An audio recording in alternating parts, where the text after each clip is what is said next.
présentation, qu'est-ce que c'est? La présentation, c'est un mot qui veut dire être présenté ou se présenter soi-même, être bien présenté. Est-ce que je présente bien? J'en sais rien. Je m'appelle Sarah Foucault, je suis comédienne à la base. Voilà, j'ai fait du théâtre parce que j'avais pas la grâce.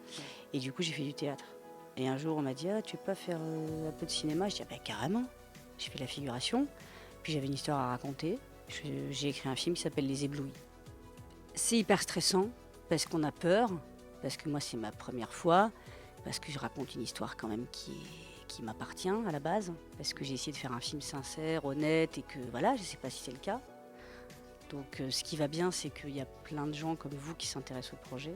Merci Josiette et Josiane. Merci beaucoup. Vous faites partie de la communauté de la Colombe, c'est ça? Oui. Et en quoi ça consiste exactement? On mène des actions sociales pour les plus démunis du quartier. Ça doit être spé, non? Un peu. On propose d'être leur comptable. Maman?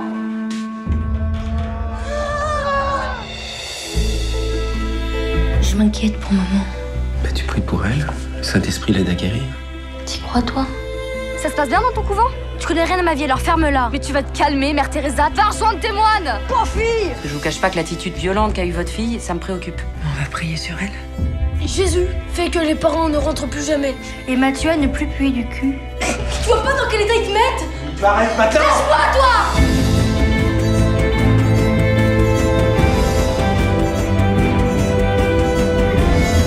Non mais c'est quoi ce délire? Vous êtes même pas pratiquant. Vous êtes dans le jugement, Jean-Jacques. Mais c'est de la vie des gosses dont il est question, merde!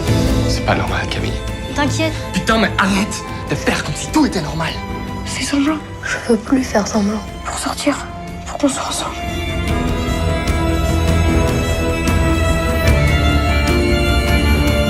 Camille, tu as fait entrer dans notre communauté la suspicion et le vice.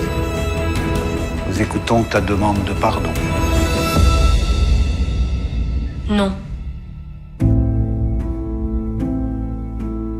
Après, ce qui fait que les gens tombent dans une secte, puisqu'on parle de ça, qui tombent dans une communauté religieuse qui est vachement chouette de premier abord, et c'est des communautés qui sont formidables à plein de points de vue. Je veux dire, la charité chrétienne, la solidarité, c'est génial. Vivre en communauté, vivre ensemble, partager des valeurs fortes, c'est génial. Après, je voulais surtout pas qu'il y ait un drame qui vienne expliquer quoi que ce soit, c'est très important pour moi. Je voulais qu'il y ait une neutralité dans leur vie, parce qu'en fait, c'est toujours un faisceau et une convergence d'un tout un tas de raisons qui fait qu'on rentre là-dedans. Et on y rentre de plein pied, et on aime y rentrer, et puis ça dérive. Et si les enfants, et si le personnage de la petite Céleste n'est pas là pour dire « Eh oh, qu'est-ce qui se passe, j'ai peur, il y a des choses qui vont pas, il faut que je me sorte de là et que je lutte, voilà. » Donc effectivement, la fragilité, ça me touche que vous disiez ça, parce que pour moi, par exemple, le père est peut-être beaucoup plus fragile que la mère. J'étais très heureuse, en tout cas, que Camille Cotin, qu'on n'avait jamais vue dans un rôle dramatique, puisqu'il faut bien quand même des fois, parfois, donner des noms, elle me suit dans cette aventure parce que je pensais que c'était la meilleure personne pour jouer ce rôle de mère fragile qui se fait embrigader dans une secte. Et j'étais ravie et honorée que Jean-Pierre Daroussin, qui est le premier qui m'a dit oui sur ce film alors que le scénario était encore tout petit, il m'a dit « Sarah, tu as un sujet, mais tu vas dans une histoire et tu vas faire un film romanesque.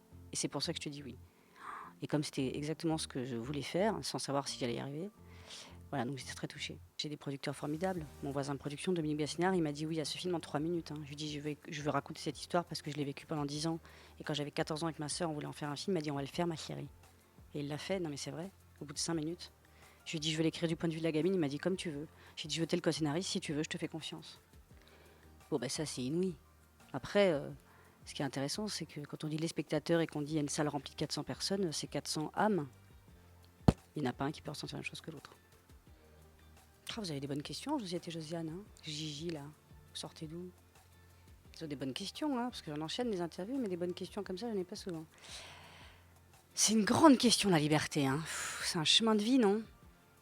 C'est drôle parce que j'ai l'impression d'avoir été, à la fois dans ma tête, toujours très libre, malgré l'enfermement.